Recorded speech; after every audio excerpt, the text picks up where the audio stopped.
Hey everybody, I'm ZombieJohnny. Today we're going to be taking a look at the second publication from the prolific director Hayao Miyazaki. This is Princess Mononoke, the first story. Princess Mononoke, the first story, was written and illustrated by Hayao Miyazaki and published by Viz Media. The story is similar to that of Japanese folklore. A warrior is lost and stumbles upon a residence in the trunk of a tree.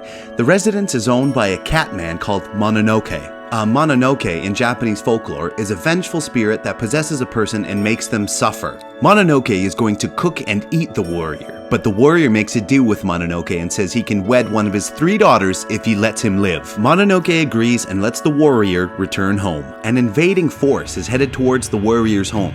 A demon offers the warrior to possess his body and give him strength to defeat the enemy. The warrior saves his homeland and his people, and does it atop a mountain of dead bodies. The Mononoke comes for his bride on a full moon, taking the princess away from her family. She says to the Mononoke that she will not wed him until her father is free of the demon that possesses him. Mononoke became furious and tried to threaten her by cooking her up too, but the princess was unwavering and the Mononoke finally gave in to help her. The princess and the Mononoke embarked on a journey to find a way to restore her father. They traveled far throughout the lands and they came across an ancient and wise turtle. The turtle tells the princess that she needs to find a treasure at the bottom of the lake, which has the power to rid the demon that possesses her father. She dives down to the bottom of the lake to retrieve a bronze mirror. After finding the bronze mirror, the princess and the Mononoke travel back to her home only to find it looks nothing like the way she left it. The evil spirit within her father had become a tyrannical ruler over the land and enslaving the people while sitting atop a small mountain in an enormous castle. The demon had sent out soldiers to kill the princess. Mononoke refused to have anyone hurt his bride. A small battle ensues and the princess and the Mononoke are sent off the edge of a cliff. While the Mononoke is resting and healing, the princess looks through the mirror at the Mononoke and discovers that he was once a man, a beast of a man, who did terrible things and ended up turning into a beast himself. The princess then returns to the castle alone. When the Mononoke awakes and finds that she is gone, he rushes back to the castle. The princess confronts her father, who is no longer himself in the slightest. The Mononoke battles his way to the demon's chamber, and the princess uses the mirror on him to return her father to his former self. The demon had sucked all of the life out of the princess's father, giving the demon enough power to form himself into a suit of armor. The demon moves, spitting fire, and tries to destroy the princess, but in that moment, the Mononoke lunges into the flames to block the princess from the demon's attack. The demon and the Mononoke battle, engulfed in flames, while the princess watches. The demon burns up into a pile of ash, and as the smoke clears, the princess runs over to the Mononoke's burned body. Then, the Mononoke sits up and says he would never leave his wife behind. The princess and her father spend his last few moments together before the people under the demon's rule rise up and burn down the castle. The Mononoke and the princess return to the mountain, and they live happily ever after. Now that I've explained the complete story, let's move on to the review. The artwork is very early conceptual pieces, much like the storyboard to a film. The story is put together with small explanations under the conceptual pieces. It looks like Miyazaki had put time and effort into his story,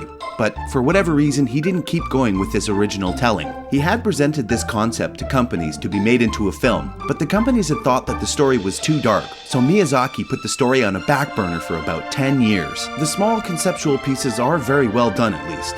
The pairing of Miyazaki's story and watercolor sketches make it much like a children's book. It's even printed in a larger format, which makes it almost exactly like a children's book. Though, at this time, I think the story is a little bit too dark for my kids.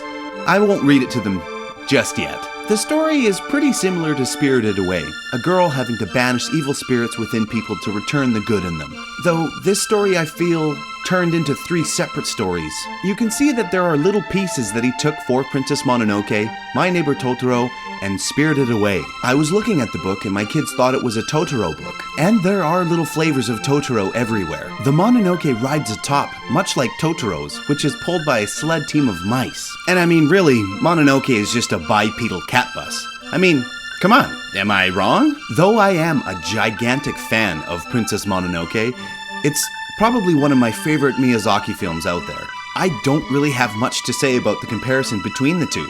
This story is so far removed from the film, it's really not even worth trying to compare them. Although there is one line in the book that I believe is very close to a line in the film, which is, "Forests from the time the land was born." Through this book, I have learned about the biographical books about Miyazaki called Starting Point and Turning Point, which now I obviously have to get. This book is a first edition book back from 2014, and I picked it up for around $40, and it doesn't seem to have changed in price. If you're into collecting all things Miyazaki, it's definitely worth the price. But as I stated before, this is not a story that is similar to the film adaptation.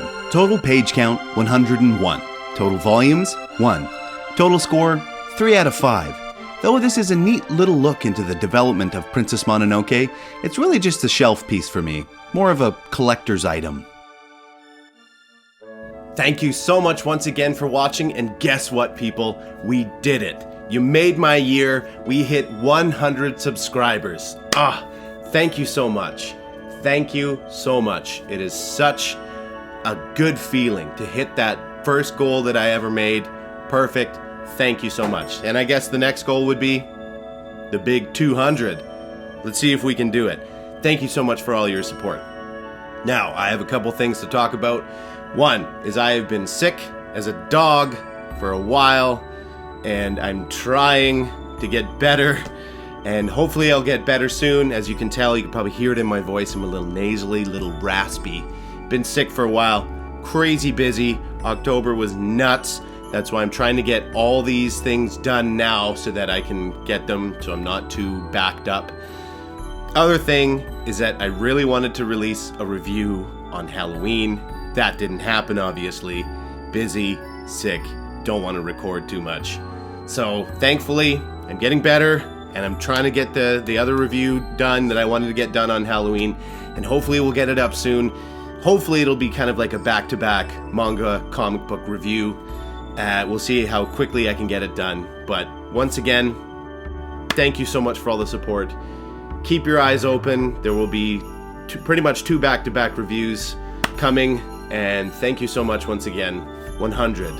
Now, big special announcement as well. I do have something planned. I finally figured it out what I'm going to do for the 100 subscriber special. Yes, it's going to happen. It might take a little bit of time. Once again, sick, busy, things are crazy. But I do have something planned. So hopefully that will happen soon, and I'm gonna get it recorded and done as quickly as I possibly can.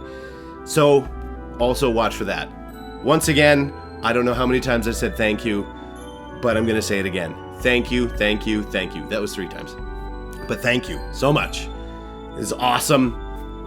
So much. I don't even know what to say. The support is just unbelievable. Thank you. And thank you. And I forgot to do my thing. Right.